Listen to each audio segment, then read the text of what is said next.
Welcome to Talking Movies. I got Blake, Swank, and Luke with me today. We started a little bit last week, 38 minutes, a little bit. About talking about action movies. We're going to continue that trend since we made light of the fact that they are always sequel. We thought we'd sequel this podcast. So, action movies. I'm going to start with a question. What happens when the hero dies? Have anybody seen action movies like that? It's the best movie ever. It's the best. It's the best movie ever. Yes. I'd like to talk about movies where the hero dies, but I don't want to ruin them for people who haven't seen any. I really don't remember a whole lot. There's one from the 80s that I love that William Friedkin directed. I'm on the same page here. But I'm going to let you guys watch them and then you see which hero dies. But I like it. On the other hand, knowing that going in, maybe that's going to make people watch movies like that. Yeah, and I actually wanted to say it actually kind of depends. Were you talking about Armageddon? Nope. Okay. I actually think it depends on the story too, because the story for that movie where the hero dies, it makes complete sense that he needs to die in the movie. Oh yeah. But just for dying for whatever sake, I guess, just depends. But that movie, he needed to die. So I remember. I think you and I watched that movie, and that I was just yeah. flabbergasted. I didn't know what I didn't know what to say. Just tell us the movie. We'll put spoiler alert in the description. Just tell us the movie. To Live and Die in L.A. Ah. And about nobody's seen that movie besides People need to see. People that. need to see it. 'Cause All it's right. awesome. There's a great car chase in it. There's one of the best car chases you're gonna see in it. And yeah, oh man, it was like 35 minutes till the end of the movie, right? I think it was close to about 20. Okay. And then he dies out of nowhere. I mean, it's nothing, like no build up to it. He just dies. Very unexpected. And then there's still like 20 minutes to go, and it's like, holy crap! Who's What just happened? William Peterson is the main star. Willem Dafoe. John Turturro's in it. Okay. Yeah. I'll have to watch that. John Pankow, I think, is in it. Well, too. we didn't mean to spoil it. Yeah, sorry, but Well, now I don't need to. no, it's a fantastic movie. Not giving away the name of the movies, even though I drug it out of you guys, but there's a couple different Charles Bronson movies where he dies, and they're both very, very good movies. A little shocked the first time because I happened to watch them back to back. I was like, the first time I was like, really? What? And then he dies in the next one too. Wait, your night seemed ruined after that. I know. But so I think we probably brushed up to about like 97, 98 in terms of action movies. Going forward, what is some new action movies that people like, maybe last decade, you can come to mind? Well, I think there's a lot of good action movies. What did we mention last time? We brought up a couple. Yeah, I think we brought up Skyfall for one. Yeah. I think The Bourne movies. 13 Assassins was brought up. Yeah. Was The Raid brought up? Yep. Yeah. Talk about The Raid, yeah. Raid. Sorry, what are my notes? Would we consider Drive an action movie? No, it's more noir. I did feel... Because there isn't much action in that. Yeah. I did feel like Drive was kind of like a Bronson-esque movie. Yeah, for sure. Just his character. It's definitely It's just kind of the way it flowed. Yeah, I like that he's just the driver, he didn't have a name. I love Apocalypto. Oh, yeah. Actually, it's a great chase movie. Yeah, the last 45 minutes was intense. Yeah. I actually saw Blood Diamond like right after that. Yeah. Like the same day, and I actually didn't like Blood Diamond as much because the violence affected me so much in Apocalypto that Blood Diamond completely turned me off. So I think they kill a bunch of kids in it, don't they? And both, yeah. Yeah. No, Apocalypto is really graphic. Yeah, very, very graphic. Because Mel Gibson pulls no punches in that movie. Yeah. But it's really great. It might kind of be on the edge of action/adventure, but when you brought up Apocalypto, it might just remind me of the Crazy Tribe in the new King Kong movie, the Peter Jackson King Kong movie. That is a phenomenal movie, and that, I mean, I like that movie. and that's saying from a guy who likes hour-and-a-half movies. That movie's 3 hours and 8 minutes. I know because I looked it up before I went to it in the theater, but man, that is an insane movie. Are we all in agreement that we love that movie? Yeah. Oh, it's great. I love that Tribe is the original crazy. and now. I grew up, my dad showed me the original when I was, 4, 5, 7. To see something like that is that good, it's rare, I think. We dive into Michael Bay. A little bit. You touched Bad Boys 2, I think. Bad Boys 2, but yeah, like The Rock and Armageddon, Bad Boys. The Island. I like The Island a lot. I haven't seen The Island, so.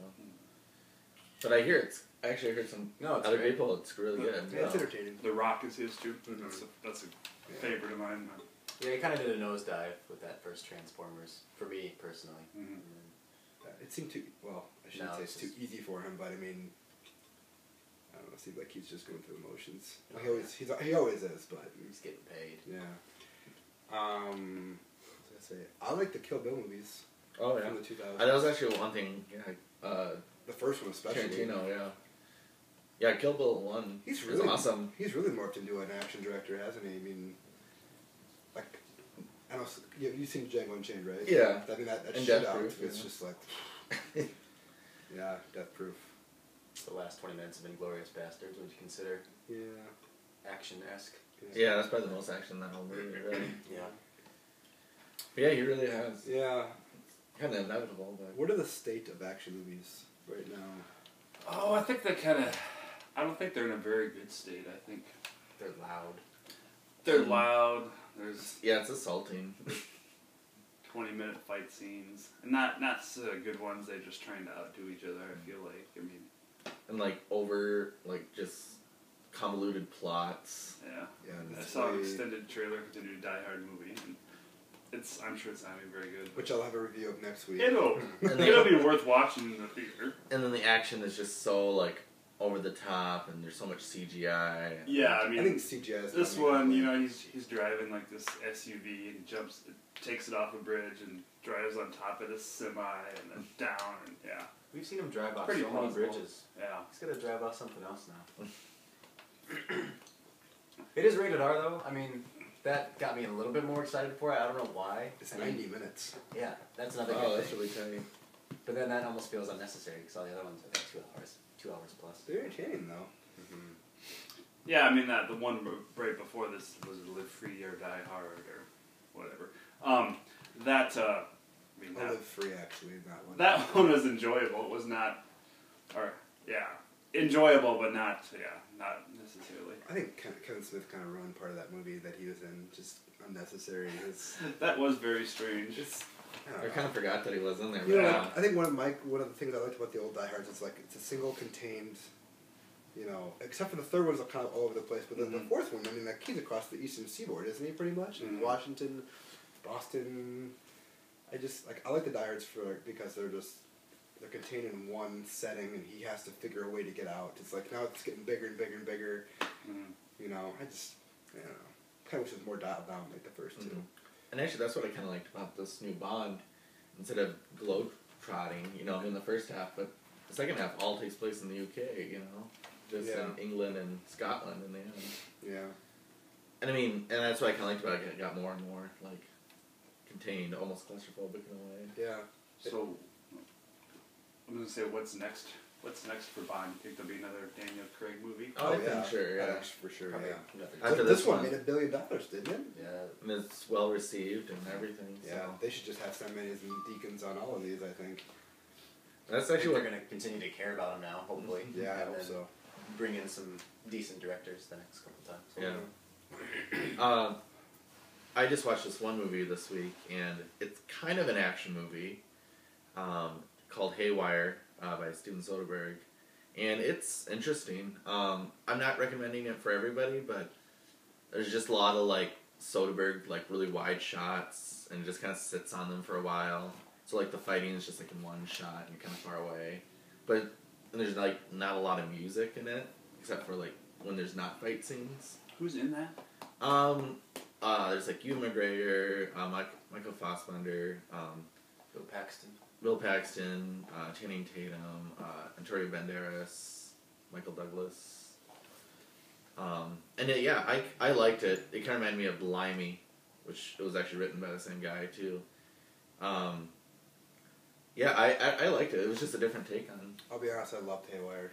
You did? I thought it was awesome. It was just a different take on action. I thought it was a great throwback to 70s action movies. Yeah. Straight to the point, no overuse of story. Mm-hmm. You know, there's a flashback, I think, early on where they showed them in Madrid or Barcelona Yeah. or something. But, I mean, she kicks everyone's butt for 90 minutes, and it's a really... And it's fist fights. Yeah, I mean, and like, I don't know if you noticed, like, he had different, like, colors and hues for each different setting. Like, when they were in the northeast New York, it was, like, really dark bluish. Yeah. And then when they were in Europe, it was, like, nice, bright colors. And in Ireland, Scotland, it was kind of greenish a little bit, so... Yeah. He had some nice touches to it. This would be his first action movie, wouldn't it? I guess you could say that. For the most part. Yeah. I mean, he has some action in other movies, but... But yeah, this is more of a thriller, I would say. But Yeah. I liked it a lot. So. Yeah. Yeah. If you want something different but a good action movie, I recommend that. It's Another- kind of like in the vein of like The Professional and stuff. I would say. wow. Yeah, I'm gonna have to check that out. I had to talk about one thing. The last, 10 years, or I don't know when it started, but the whole slow motion into regular motion Matrix. Yeah. style action scenes. I mean, I guess The Matrix, it was the first usage of it, so it was kind of like, oh wow, this is interesting. Yeah, and then now, Charlie's Angels and then... every single movie you'll see in And then 300 kind of kicked it up. the trailer for the next G.I. Joe movie, they're fighting on the mountainside, and it's non-stop, slow motion. Sped up, slow motion, sped up. So you're done with it? You're fed up with it? I'm fed up with it, It's yeah. like- It's the auto-tune of action movies. It gives me It's goosebumps. done, it's over. Very counterintuitive action. Yeah. It gives me goosebumps in a negative. Yeah. Like, oh, this again. Yeah, the king of that, Nick Snyder. Zack Schneider. Zack Snyder, 300. yeah. I'm sure it'll be Watchmen, all over Superman. Watchmen, he didn't use it as much, thank goodness. Superman looks good, I think.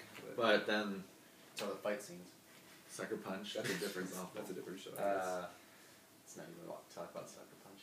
Yeah, that's not just actually. it's just a bad movie. Unless you're an old creepy man or a teenage great kid. What does the future hold for action movies? I mean, More of what we've been talking Yeah. about. Yeah, probably. What's next for John McClane? Is he going to go to space? Will he be fighting off aliens? Because they'll make another one. Supposedly they're already writing a sixth one. Yeah. He's too old. Give it up. Yeah, and Bruce Willis is in that new G.I. Joe movie as well. It's John McClane. He is all over the place. I don't know what the future holds. I think it's just good. I think it's going to move like more computer generated stuff. Because I'm guessing it's cheaper to do that stuff maybe than actually going to a location and shooting, and safer. And action movies always make money. They spend a lot of money on them, but they make money. Unless you got the little ones. But Oh well. I don't know. I should not even hire actors. Just everything seems It'll come to that. be cheaper that way. I'd like to see it go more stripped down like the 70s. Just loose plots and straight to the action. Like The Raid. I don't know.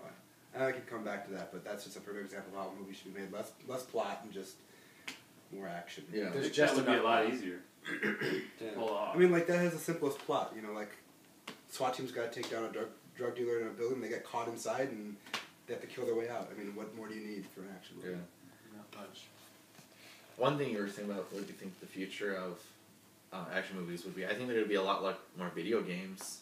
Like, I don't know, it's a hard way to explain, but I think they're going to have like the same camera techniques, just kind of the same non-stop action, and I don't know, it's hard to explain, but there may be a lot more like video games. So, do we have everybody have any favorites from the last decade, last 10 years? How do they hold up against your all-time favorites? Boy, it's hard to say. I mean, I have my favorites from the past 10 years for sure. I don't know how they would hold up against the rest of them. I mean, that's honestly something that comes with time, I guess. Some of my favorites have been. You guys are gonna destroy me for this. I loved Fast 5. I thought that was the best Fast and the Furious movie. I liked Shooter a lot with Mark Wahlberg. People love that movie. People love that movie. Another great throwback to 70s action where it's just loose plot. I love The Rundown with The Rock. I think that's a fun movie. Minority Report. Oh, I guess I wouldn't consider that. I loved District 9. Oh, I love District 9. Master and Commander. Crank 2 I loved. That is a crazy movie. Brotherhood of the Wolf I loved. The French film from like 2001 or something. That's a wacky movie. Those are some of my favorites from the past 10 years. Some of them critically acclaimed, some of them, you know, they weren't. But when something is done right, you can admire stuff like that sometimes. I would keep thinking of Crouching Tiger, Hidden Dragon, but it's a little over 10 years, but that's one of my favorites. Wasn't it? I mean, we can come from 2000. Oh, yeah, Crouching Tiger, Hidden Dragon is a really beautiful film. There's really great action scenes, really good story, kind of emotional. Like, has a really good love story in it. Michelle Yeoh did not get an Oscar nomination, which is a sin, I think. But yeah, I really like that one. It's probably one of my favorites. Hero, have you seen Hero? Hero's a good one too. With yeah, it's really pretty. Old Boy, maybe? No, it's more revenge. Yeah, Kill Bill Volume 1's one of mine, and Hannah, Haywire now. Haywire, and then, can't think of anything else right now. Yeah, I'm trying to think about A couple movies that popped into my mind. I was trying to think, this is probably maybe the last real action movie I watched that I enjoyed. We won't talk about Taken 2 anymore. Safe House. I guess I'm kind of a little bit of a sucker for Denzel, because he's kind of been cast into that mold of, oh, we need somebody to be intense, so let's just get Denzel. You know, and I just love the way he does it. You know, I'm pretty excited to watch that new movie of his too, but Flight. But I haven't seen that yet. But I thought Safe House is relatively decent. It's kind of a little bit predictable, but it's pretty good. Another very good movie I think of his is Man on Fire. I really enjoyed that. Really that's good. I guess that's not really. It's kind of more of a thriller, I guess, than an action movie, but there's certainly. You could throw it under action. Yeah, I think so. Yeah. I really like Man on Fire. Safe House, I felt like a Tony Scott movie, and it wasn't. That was my main gripe with it, I guess. But there's some good act, like when they stormed the safe house, like halfway through or 45 minutes in. That was really good. Ryan Reynolds, you like Ryan Reynolds? I could take him or leave him. You like Denzel? Yeah, more draw to the Denzel, certainly. Have you seen what's that train movie he did? Unstoppable. I was just going to mention that. Oh no, I haven't seen that. That's a good movie. Yeah. If you want to talk about action movies with very light plot, I mean, it's just a train that won't stop and it's going to kill everybody. And how old school is that? That's what the first action movies were train robberies and chases, and now. So every time I see a train, it's what loosely based off of a true story. I'm sure they embellished a lot of it, but yeah. Well, very entertaining movie. Yeah, and I think at the heart of it, we kind of just are coming to a realization that action movies, they're good when they're simplistic, when they're stripped down. You know, I think so. Like Speed, great idea. That's it. There's no like. Well, an action movie is just supposed to have some. There's no hard thrills and chills. Yeah, there's no hard love story or no twist. It's just it's just. You watched Speed last night. I did. What did you? In 1080p. Yeah, on Blu-ray. Any updates since you last? When did you It's last still watch? one like intense scene after the other, and it flies by. Like it was already towards the end of the movie. It's just like, wow, this is. It has some problems, of course. Like, they would have never made that jump of the gap in the road, or the overdubbing is really loud in some parts, like Keanu's voice and just plain talking on the bus and whatnot. I kind of noticed that. Other than that, I still really like that movie. The music's kind of cheesy now, like real synthy, and it's intense. Who did that scored? Mark Mancina, who did like Bad Boys and stuff like that. But it fits the movie. I still like it though. Yeah, that's a good one. It's still held up enough for me to go, oh yeah, I still would count That's this a as one few of my favorite. Yeah. Are like my favorites from the 90s. I don't know. Sorry Schwarzenegger. Besides Kindergarten Cop. I watched an old favorite of mine from when I was a kid, Hard Target with Jean-Claude Van Damme, the other night. And while I didn't like it as much as I used to, like, it was John Woo's first foray into American cinema, and I don't know, there's some good stuff in it. Isn't there, like, they're in the bayou? Yeah. Yeah, it's a crazy movie. And Wilford Brimley comes out of nowhere, and he's this old Cajun guy who's shooting arrows at people. Sam and Raimi. No, his brother's in it. Oh, okay, yeah, Sam Raimi Kevin. produced it, yeah. Oh, did he Ted really? Raimi's in it, Yeah. yeah. So I think that's why it's kookiness. Arnold Vosloo, the mummy, is in it. Mm-hmm. He's a slithery guy in that too. But Those first two Mummy movies are pretty decent action movies as well. Yeah. Action adventure. yeah, the first one's I like the first one a lot. That Yeah, first one's the good. first one. Yeah. The second one. Yeah, I didn't care for the second one either. And then the third one. Let's just not talk about. I don't know. Isn't there like 4 or 5 of those? I think there's Well, three you're for thinking of now. the Scorpion King too. Oh, isn't that? That's The Rock. And, Oh, in the Mummy universe, there's 6 movies. Is that the Is sequel there to the really? prequel? Yeah, there's Whatever. 3 Scorpion Kings. My God. The third one has Some wrestler. Right? Some wrestler in it. Culture. and Hellboy. Oh, Ron Perlman? Perlman. Ron Perlman. Yeah. Well, those are some good action movies. I really enjoyed. Hellboy? Hellboy, yeah. It's like 6 degrees of Kevin Bacon. It just keeps spreading out. Yeah. These- Hellboy 2 is phenomenal. I think From Hellboy 2 is looking- as good as the first one. Yeah, it's phenomenally looking. Remy of the Labyrinth. I have not seen 11. And that's a great action movie. Netflix has Chuck Norris movies on right now, so I've been kind of going back through his old 80s stuff, and I feel like I watched like the best Chuck Norris movie ever last night, called The Octagon. There's so much going on. Like, it's like this group of ninjas in California who are killing people worldwide with machine guns and all kinds of stuff, and then Chuck Norris knows one of the leaders of it, and they go back to being young boys, like with flashbacks, and you gotta check it out if you get a chance. It's a crazy movie. Ninjas with machine guns. In California. Crazy. Interesting. And Ernie Hudson's in it, and Lee Van Cleef is in it. And, Oh, wow. Oh yeah, it's a deep movie. Deep.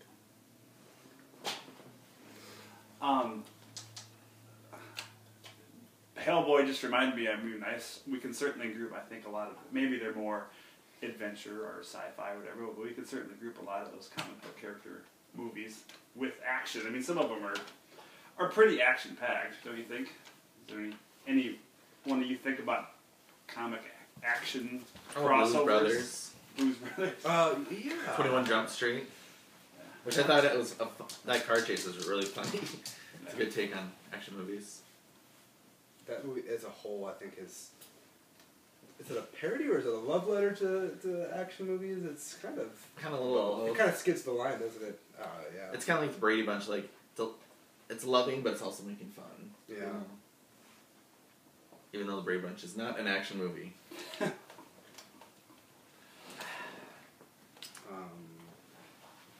was I gonna say?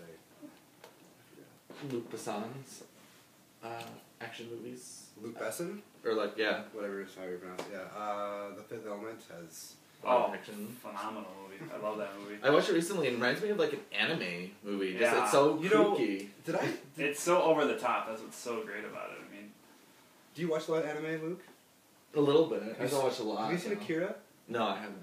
I know that's like the creme de la creme. Well- I actually haven't watched a lot of anime for a while. Dave's the anime expert. Oh, is he? I think Akira is one of the best action movies ever made. I think Yeah. it's like Blade Runner mixed with Looper mixed with Yeah. I don't know. There's just so much going on in that movie. It's definitely on my like must-watch list. Yeah, and if It's- you got to see it in HD too, because they've really restored it really well. Oh, nice. Yeah, I actually like animation on Blu-ray. Yeah, so that's another one I'd like to throw out.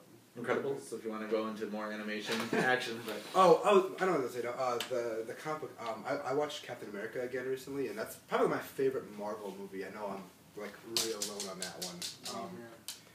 But I also am a sucker for World War II movies, so the whole like myth of a superhero being born in World War II, and there's kind of like the isn't that how Hellboy starts too? yeah. Yeah. Go ahead. like the whole idea of like of mythical people like Red Skull and Captain America fighting each other in an actual historic Yeah. war. I like those ideas. I like the whole idea of superheroes in actual history. Indiana Jones. You could say that, yeah. Sure. Yeah. Brought up animation, and we won't dive too far into that, but I think one of the things that maybe primed me to like action movies was the original G.I. Joe movie, along with the series. That movie is awesome. That movie's really different from the series. Where they fight the bugs and... Nemesis Enforcer, and I think that is the first revealing also of Serpentor. Big one. That movie is also now on Blu-ray, if you need to check it out. Yeah. Oh, so, the original G.I. Joe. Yeah. The movie, yeah. I like it. It still holds up as a pretty good movie to me. But anyway. Original Transformers movie in the 80s is one that Great soundtrack. I mean, I don't know how many times I watched the VHS of that. Yeah. Well, why don't we end how we usually start? With talk about maybe the last thing you've seen. Get off the action movies. But, so... I already talked about mine. Well, I watched Speed last night, and anything newer? Still holds up. No, I haven't been able to watch very much this last week. That was the only movie, I think. I've been going through Downton Abbey, so a lot of my movie watching. Are you caught up yet? Almost. The last episode. Fabulous show. Anyway, very different from an action movie, but let's think of it's Easy Rider was the last one I saw. I haven't seen it since high school, and it's definitely a movie of its time. I respect it. I don't love it, but it's definitely a nice, unique look at a kind of snapshot of the time in America. But yeah, the Criterion version is really great. So. I don't know that I had a Criterion. Yeah, I didn't either, actually. It's in a box set. So. Oh, with the... Last Picture Show. Yes, which is a great movie. Which, yeah, I was watching the commentary with Peter Bogdanovich recently, and yeah, one of my favorites, Last Picture Show guys. Yeah. On my top 20 at least. So. I'm with Luke on that. It's a great movie. The last movie I watched that was new, other than the Chuck Norris stuff, was A Bronx Tale, directed by Robert De Niro's first movie as a director, and it kind of came out after the whole Goodfellas craze, and so... it's in the same vein. It takes place in the Bronx, obviously. During the 1950s and 60s, I believe. He's a bus driver raising his son as the mob is kind of influenced with the neighborhood, and his son looks up to one of the mob leaders, and it's him trying to raise his son and doing his best to keep him out of harm's way and stuff. And it wasn't as heavy as a Scorsese movie was, but it's... You've seen it on Yeah, is that the one where his son is dating a black girl? Yeah, yes. Yeah. That's really a good take on. It's those type of movies. Yeah, it's kind of a lighthearted look at the mob stuff, even though it's R-rated and there's some violence in it, but it's definitely not as good or as heavy-handed as a Scorsese movie is. Yeah, Robert De Niro's a good director though. Kind of reminded me of the... What else has he done? Good Shepherd. Marvin's Room, I think. Oh, The Good Shepherd's great. I still haven't seen that. That Bronx Tale reminded me a little bit of the movie The Freshman. It's kind of different time period. Matthew Broderick and Marlon Brando. Yeah. But yeah, it's certainly it's kind of a nice primer if you're going to get into all those other movies. Exactly. Well, I know Blake has also been watching some 30 and 30s, the ESPN films. Lots of 30 and 30s. Those are really good. My favorite one of that is certainly one called Silly Little Game. It's just about the history of basically fantasy sports. It's actually about the history of fantasy baseball, but when fantasy baseball came about, everything else just kind of spawned from there, and it's now a billion-dollar industry. There's a lot of weird reenactments in it, which is kind of cheesy, but it's a really cool look at just kind of how things have evolved and how people get so into things. It's kind of more of a statement about obsession than anything, but it's pretty good. I watched a 2.5-hour documentary about the Philadelphia Phillies the other day too. It's not really a movie because basically most of my movie time this week's been taken up with Shameless season 2, so I'm just about a little over halfway done with that. So pretty good show.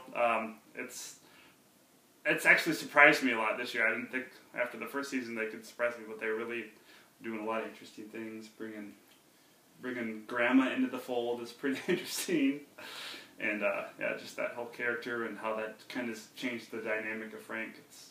If you haven't seen it, sorry, but it's pretty good. I don't know about the longevity of that show. I mean, I don't know how they can keep this going. Obviously, those kids are going to get older, so they have that those kids to progress through school. But I kind of wonder about the longevity of that. I also wonder about the longevity of Downton Abbey. I just don't know. I mean, I can see it for one more season, and that's probably it. Yeah. Britons don't usually. Yeah, they don't. But I'm just kind of almost surprised that they've gone this far. You know what I mean? I was surprised that they actually made a second season. Yeah. And then even more surprised that they made a third, and now and I know they're making a fourth one now. I mean, they realistically could go on forever, but I mean, I'm sure they'll probably stop one because they're almost entering modern times now. They're in the early 20s or something now. Yeah, and the Brits have a good knowledge and good eye for saying when it's done. You know, like the original Office series that this American one is based on is 12 half-hour episodes and 1 2-hour special. That's all. That's all it is. You know, and you know, you look at The Office now. I'm just a little almost offended watching it every Thursday now. It's just they're trying to get so much. Obviously it's going to be the last season, so they're trying to come to some kind of conversation and put everybody off and send them all on their ways. But I don't know what the hell they're doing. It's just that show's supposed to be funny. It just hasn't been funny, and they've introduced. All of a sudden, one of the boom mic guys has started talking to Pam, and it's just, what are they doing? I've only watched like 3 episodes of that show ever. What's the obsession with showing who is filming it? Is there a subplot earlier with showing who the camera crew? Because to me, it's kind of like, why would you care about showing the camera crew? They don't really show the camera crew. It's basically shot like documentary style. No, I get it. I don't know what. Because the news on, like, say Twitter or stuff is like, they're finally going to show who's making the documentary. But, like, why is that a big deal? It wasn't really a big deal for me. Yeah, it's not. It's not really a big deal. That's like the big news I hear about this show now. Is they're going to show who's making it. I don't understand that. I mean, I understand why they're doing it. It's almost a nice way to go out, I guess. I don't know. Yeah, I don't know. Well, I'm just curious. Yeah. What kind of documentary crew would follow a group of people for 8 years? Yeah, they've really chosen to embrace it more than the British one did. I think the British one did it because when it started, it was so low budget. So this is kind of how, you know, I think we've talked about narrators before, you have that opportunity to tell things about certain people. And that's I think that's how they kind of told the backstory of the original Office, is they did those little side interviews, you know, they'd show interaction between people, and then they'd show somebody talking, you know, to tell a little more in-depth story about how this happened or why that happened. But in the American Office has certainly done that type of thing too. But yeah, it's just now they're choosing to make it part of them. I don't know. It's just a little upset with the way it's going. That being said, Parks and Rec is awesome. Love that show. Modern Family's great as well. Mindy Project. Preempted because of President Obama last night, but that's okay. They made a little funny video just because of it. So anyway, everyone's everything. Yeah, it's one time a year. All right. Well, this has been Talking Movies. Thanks for watching, listening, wherever you are. Have a good day.